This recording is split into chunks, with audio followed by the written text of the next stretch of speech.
Hi, everyone. Welcome to week 2 of professional presentations. This week, we're going to start talking about how we organize and build the content for our presentation. Let's get started. So I can't be the only one who's ever approached a new presentation and said, I got to open PowerPoint. My presentation by Lisa O'Halloran, slide 1, right? Wrong. What we need to do is think about our audience and what we want them to think or do differently as a result. And to that end, we need to consider our topic or our purpose, our why. Why are we giving this presentation? Besides the fact that it may be an assignment in a class, right? But what is the why for the presentation, and how does that become a thesis statement? So it's very much like writing an essay or a paper that you've likely done in the past. So we first start by asking, what do I want to do? What is my purpose? Am I informing, persuading, and perhaps I'm entertaining? Then think back to our audience analysis. Who's in the room? What do they know? How do they feel about it? And then what is the context? What is the reason we're there? How much time do we have? And then we get started with that topic, right? What is that general purpose, that overall goal of the speech? We select a topic, and then it's time to craft a thesis statement, which is a very specific statement that provides us an outline. So here are some examples of some purpose statements, some whys. Perhaps you want to inform the class on the origin of the hospice movement, or to convince the class they need at least 7 hours of sleep per night on a regular basis. Or perhaps it's a simple entertainment of your summer adventures, right? So these aren't a thesis statement yet, though. This is a topic. The thesis is going to give us the direction that we take it in. So to keep in mind, specific purpose, right? To explain, here's an example, to explain to my classmates the benefits of participating in a semester-long internship. That's my purpose. But the thesis statement might look something like this. Spending a semester working for a local company or nonprofit will have great benefit now and in the future. You will gain experience for your resume, learn about your field, and make connections with employers. Notice those 3 pieces of that last sentence. Gain experience for your resume, learn about your field, and make connections with employers. Now we know exactly what the student is going to speak about, and there is a structure that is providing value to both you as the presenter and as to the audience so we can follow along. I have a note on here to please watch the Alex Lyons video that is in the Learning Plan 2 folder on Blackboard. He does a terrific job explaining the thesis statement and offering additional examples that will help you move from topic to thesis. So let's talk now a little bit about research. Depending on the topic that you are presenting on, you will likely need to include some research to prove your point, right? It can't necessarily be a straight opinion piece. Where's the evidence, the proof to your points? So there's really 2 kinds of research in the marketing program. We have a market research and information management course that digs deep into this, but generally speaking, there are 2 types of research. There's primary research, meaning research that you, the individual, the person crafting the presentation, conducts yourself.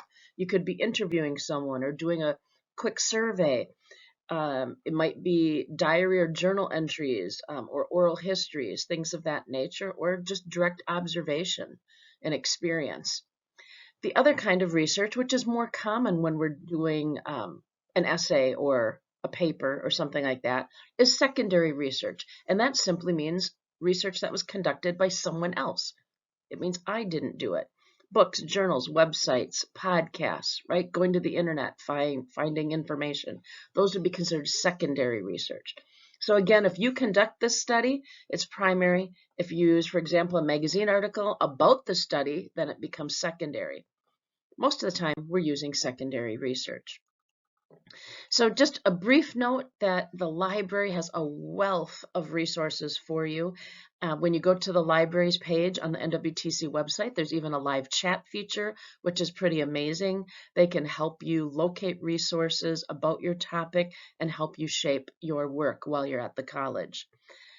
So lots of information here, databases, ebooks, all sorts of good stuff.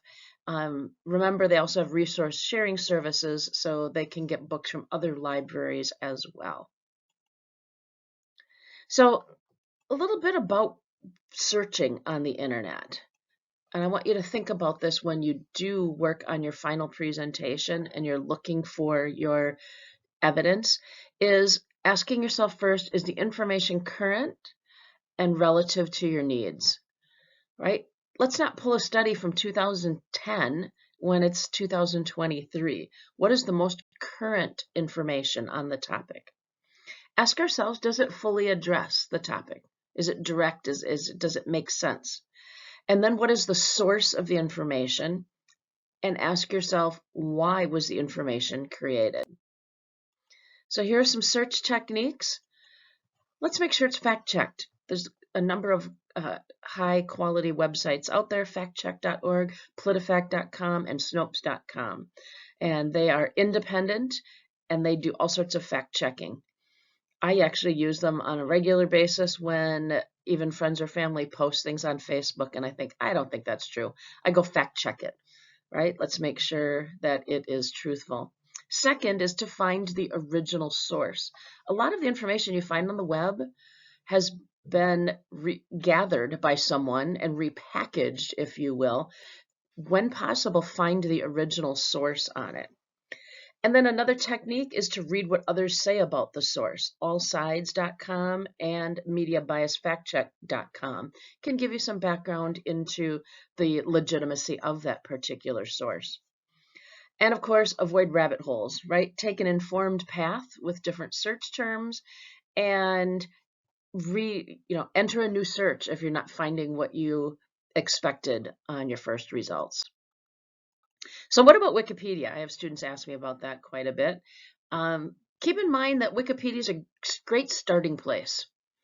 You can get basic information, but then go use the references on the page. So when you see something in the Wikipedia listing that's intriguing to you, check that footnote number, go down to the bottom of the page, and then go to that original source. Where possible, go directly to the source of the information. And realize, like everything on the internet, it's not 100% accurate. There are errors. And using Wikipedia does not build credibility. So go get original sources. Right? Always keep track of where you found the information. Just like you would if you were doing a paper, an essay, right? You'd have a works cited page and you'd have citations. In a presentation, and we'll talk about this in a couple weeks when we get into visuals, it is perfectly fine to source directly on the slide where the data point is used. And you can simply say at the bottom, source with a colon with the URL where you found it. That allows the audience to see those connections when it happens versus on a last page where I don't know what data matches what source. If you're giving an oral presentation, noting that in your presentation, it could be as simple as saying, a 2020 study at the Mayo Clinic found, and then share it. Or J.D. Powers survey noted, and fill it in, right? So make sure that we are giving credit to the source of that information, right? So keep track of where you found it so that you can give credit where credit is due, and then recognize the difference between common knowledge and unique knowledge, right? So common knowledge are things that we just generally know versus unique knowledge. Those are the things that we need to cite. And if you find multiple sources, find who or what these sources are citing, right? So if it's a government agency, go right to that agency. So that was a little bit about research. and it'll come into greater play in a few weeks when we start working on the final presentation, because we should have the proof, the evidence of the points or the information that we're sharing. So the last topic today is to really talk about organization in speech, is why we do it and how we do it. So let's get started with the fact that we're human and we can only hold so many thoughts in our mind at one time. So if we have 3 to 5 main points, that is plenty for you as the speaker, as well as for us as the audience, right? We can only take so much in, especially in a short amount of time. Then think about categories of information, right? It should be distinct and different and clear.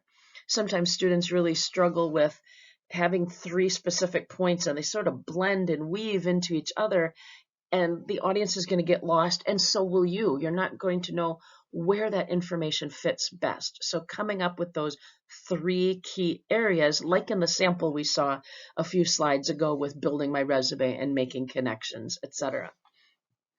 Also, when you are highly organized, you appear more credible, and credible speakers are more successful.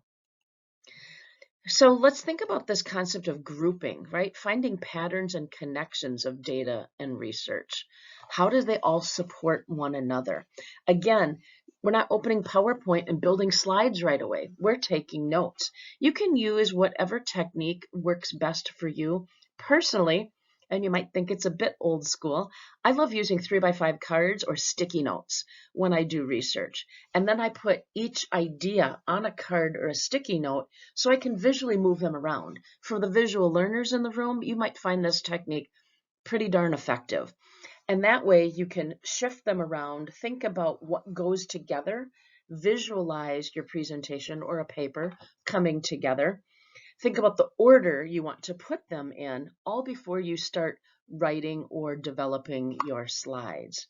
So that is one tip I encourage you to try using. Now, others find they are completely comfortable opening a Word document, plopping in their research that they find in the source, and doing it in that linear fashion, and then moving things around later with a visual Word document outline.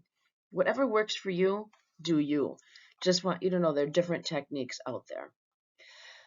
Avoid having too many points. I'm going to say that several times through the course together. Have no more than 3 to 5, and then chunk into 5 or fewer groups of main ideas. That's what I mean with those sticky notes or those 3x5 cards. Again, it's about gaining credibility and helping our audience understand, make sure they're staying with us and they're retaining our message. So there are a variety of speech organization patterns. I cover a few here. There's a supplemental PowerPoint in Blackboard in the Learning Plan 2 folder that I think you'll find helpful. But there are different ways that we can organize. Chronological is a really common way of organizing things. We're telling a story, it's highly organized, and we're telling the story of things as they happen, right? As the story unfolds. When we get into the introduction speeches, I have a sample for you to review from Jordan, who introduces himself telling you about the most impactful moment of his life, and it is the day his son was born. And he tells us the story from the time they got there to the birth. That would be a great example of chronological, right? It can be for long-term, over years, or short-term, like in the case of Jordan's. The next one is spatial, right? We're talking about space. So it refers to movement in space or a direction, like a map or layouts. So if you wanted to tell us about a road trip that you took, you might use space, from moving from this geography to that geography and what that looked like. Topical or parts of a whole, right? This is pretty much an all-purpose form, and it's used for concepts or types or varieties or different categories, right? So it is topical. I want to talk about the 3 ways to preserve garden vegetables, right? I might talk about canning, freezing, and dehydrating as an example. So those could form the outline, the structure of it.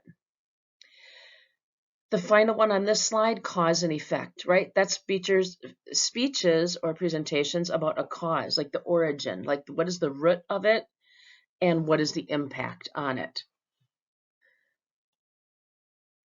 And then we can look at some persuasive patterns, right? Problem solution. Here's the problem that we're facing today. Here's the solution I'm putting forward. Or we can go in a little greater detail with problem cause solution, which is obviously the same thing we're doing above, but we're interjecting in the why. Why is this happening? What is the cause of it? And then there's a separate technique that we don't cover in great detail, but it's worth mentioning. It's Monroe's motivated sequence, and this follows how humans process information and decide to take action, right? So we talk about a pattern of action, a need, a solution, ask our audience to visualize, and then to take action, typically used in longer presentations or speeches than what we are tackling within this course, but worth noting. So how do we go about developing our speech or our presentation? Well, we're going to create the body of it first. Our topic, our thesis, our 3 main points, flesh that out, and then you can determine how you're going to introduce it to the audience, and then how you're going to summarize and wrap it up. The next topic is those connectives. So let's say we have our outline set. We've decided we are going to talk about how to preserve garden vegetables. We have our 3 techniques, our 3 points. We're going to talk about canning, we're going to talk about the benefits of freezing, we're going to talk about dehydration. Let's say those are our 3. So we have our 3 main points. How are we going to flow this in a really comfortable and natural way, right? So phrases or sentences that connect the parts we simply call connectives, the things that get us there. And they function to either remind us of where we've been, forecasting where we're going, perhaps explaining logic, but they keep the attention of our audience when we do them. And there are different types of connectives that you can use. Some can be an internal summary that simply says, this is how what we just talked about, connects to our larger topic, and here's where we're going next. Or it can be a straight up transition statement. Now that we've talked about X, let's look at Y. Then there are the signposts. Those are the audience cues that we're moving to the next one. First, we're going to look at this. Second, we're going to look at that. Next, last, finally, words like that are signposts, they trigger to the audience that we're shifting gears on a topic. Signposts are great if you are giving us the 5 top tips for getting a better night's sleep, right? So we know there are 5 coming. Remind us what one we're on. First, second, third, fourth, and then using gestures that can help us along. And then bridging statements, right? So psychologically, we're moving the audience along in a way that uses perhaps some emotion, some feeling that gets us with it. So what are some guidelines on our connectives? Well, first, connectives aren't providing evidence. They're truly just doing that. They're connecting us from one point to the next. So we're not introducing new information in it, right? Second, they're short. A sentence or 2 is all it takes. Third, you should plan for them and not ad-lib. Those are key to having a very smooth flow, and having those rehearsed is more important than the content. The content can be bullets. The transitions should be well planned, and vary them. We don't want to use the same one. Next, next, next, right? Suddenly all the audience is hearing is next, and they're not hearing the important information that you share after that. So let's talk a little bit about outlining. It's really a blueprint, right? And there's 2 different ways that we can approach outlining. The first one is called the blueprint, which is your preparation. That's either using your note cards, using your sticky notes, using Word, what have you. You might even at some point take it to what I would refer to as a manuscript. I've written it out. So I go from notes to build it, to craft it, to writing it out so I can read it and repeat it and get familiar with the cadence and the flow. And then we move to a speaking outline. And with the outline, typically we're using note cards. Or if we're using PowerPoint, we can be using the notes section within it for the delivery. So we go from pieces of information to the full presentation or speech, back to the note cards to help us stay on track. So last thing I want you to think about is listening for organization, listening for structure, listening for transitions. So as you go about your classes this week, whether you're in school at NWTC or you are perhaps watching a YouTube video, TED Talk, or you're in church on Sunday listening to a minister, a pastor, or what have you, listen for these structural elements of a good presentation and think about how they help or don't help your personal understanding and retention of what they're saying. So that's what we have for